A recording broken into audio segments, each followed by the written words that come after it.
Hello, welcome to my baby channel. Episode 5 or 6 now. And today I want to talk about what I've been up to in regards to women's circles. So if you've ever thought of hosting a women's circle, do it. You will not regret it. It's perfectly imperfect how these women's circles come together. It's very organic how these women come together. Oh, someone can't make it. Oh, someone shows up late. Oh, someone brought their friend. Even if they don't confirm beforehand, these circles are always what they need to be, and um, they're more than just a bunch of girlfriends hanging out, chit chatting.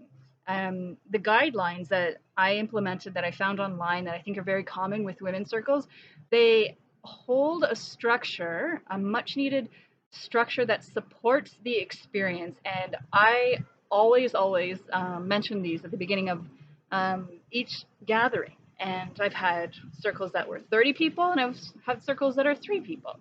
And I like to do potluck style. And if it's less people, then we sit around a table to nibble on some goodies as we go.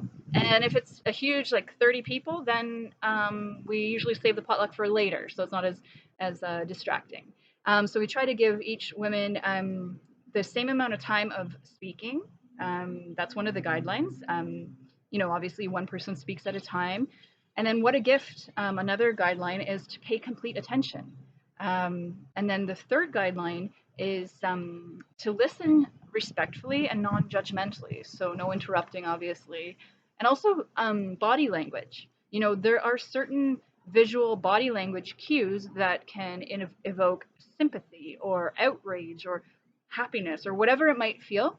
And so sometimes it sounds funny, but I imagine like I'm watching a movie or something on the screen where I'm, I might shed a tear if it's quite tragic or I feel emotional for the story, but I'm not sitting there fully participating with my body language. So that kind of those three guidelines really sets the tone when we are talking about different difficult subjects.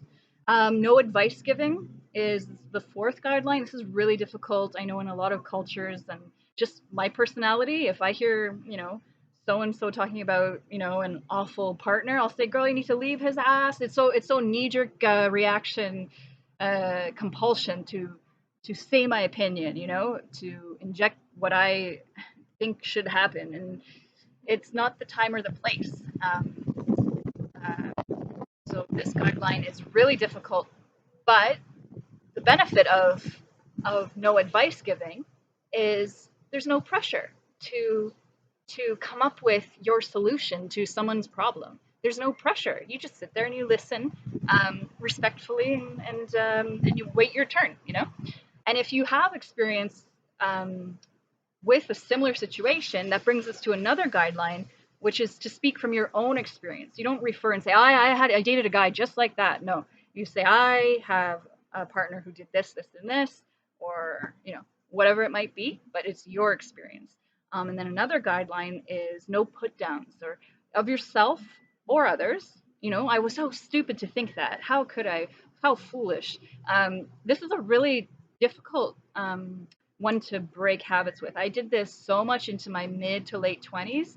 And then I thought, you know what? How do I feel when I hear a lovely sister talk down to herself? I wince with pain almost because I think, no, don't just stop it. Don't talk to yourself like that. And then I think, well, maybe vice versa is exactly true.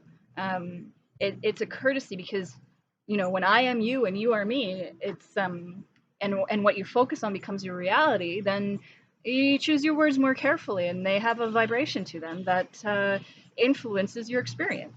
Um, and then the last two guidelines, one's quite obvious: neat and clean. What happens by confidentiality. So even to the point where you do not bring it up later in when we're all relaxing, having a potluck, a drink, whatever, you do not say, hey, when you were talking about that in the circle, what did you mean, or can I offer you some advice, or I heard none of that. Let each woman own her own experience and let her bring it up if she wants to. Maybe she's done with it, maybe she just had to get it off her chest and she's done with it. Allow that for her, please. And the last guideline is try to attend regularly. Try to check in, implement these guidelines into your daily life. I promise you, it allows for a lot of magic, a lot of freedom off your shoulders, and just an integrity to the group. That being said, I have broken all of these guidelines myself, but am becoming more aware when I do, and it's becoming less and less. And some of them I don't break anymore because it's just so obvious to me the value of these. I hope that helps you, and please feel free to let me know some of your standards and guidelines that you abide by to get the most out of your experience. And I hope that you host or attend a local women's gathering. Thank you.